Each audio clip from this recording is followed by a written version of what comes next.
এই যে ভাতের হোটেলের কথা আমরা বলি, এই ভাতের হোটেল কি এখন রিসর্ট যে আমার বাইরে থাকতে ভালো লাগছে না, আমি গেলাম ওখানে যে রিসর্টের সময় কাটিয়ে আসলাম যাতে আমাকে কেউ ডিস্টার্ব না করে, এই দায়িত্ব কবে থেকে ডিটেকটিভ ব্রাঞ্চ নিয়েছে? এগুলোর কোনো সদুত্তর ওনারা দিতে পারছেন না এবং দিচ্ছেন না। যতটা মুহূর্তে ওদেরকে ওখানে আটকে রাখা হচ্ছে এই 6 জনকে, সেটি বেআইনি। এবং এই 6 জনকে আমাদের সরকারের ভাষ্য অনুযায়ী যে তাদেরকে অ্যারেস্টও করা হয়নি, তাদেরকে ডিটেনও করা হয়নি, তাহলে তাদেরকে ওখানে আটকে রাখা হয়েছে কিসের জন্য? তাদের নিরাপত্তার কথা যে বলছেন, সেই নিরাপত্তাটা তারা কখন চাইলেন সে কথা কখনোই বলছেন না। তারা গতকালকে আমাদের মামলা ফাইল করার পরে তাদের পরিবারের সাথে দেখা করতে দিয়েছেন, সেটা বারবার বলছেন যে পরিবার বলছে ভালো আছে, পরিবার বলছে ভালো আছে।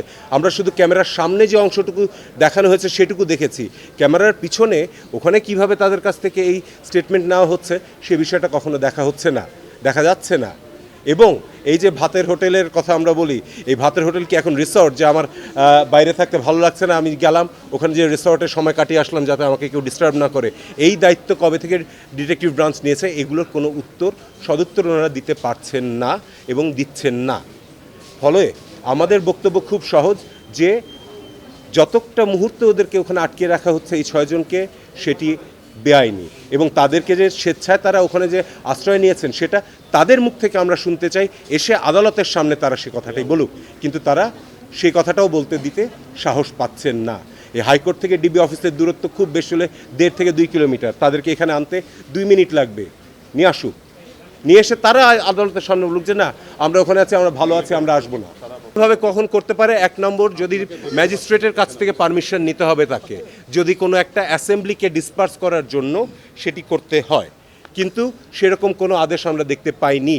প্লাস বলা আছে যে পুলিশ যখন গুলি করবে তাদের প্রথম থাকবে যে মিনিমাম ড্যামেজ করতে হবে, অর্থাৎ কারো প্রাণ হত্যা করার জন্য গুলি করতে পারবে না।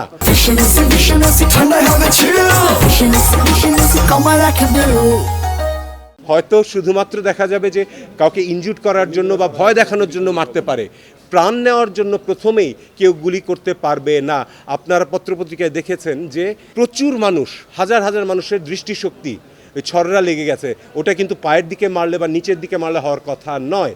এই সব কিছুই আমাদের আদালতও প্রশ্ন রেখেছেন, যে ওনারাও দেখছেন যে কি হচ্ছে, এবং তারা প্রশ্ন রেখেছেন রাষ্ট্রপক্ষের কাছে, কিন্তু রাষ্ট্রপক্ষ এগুলোর কোনো সদুত্তর এখন পর্যন্ত দিতে পারেননি এবং কখনো পারবেন না।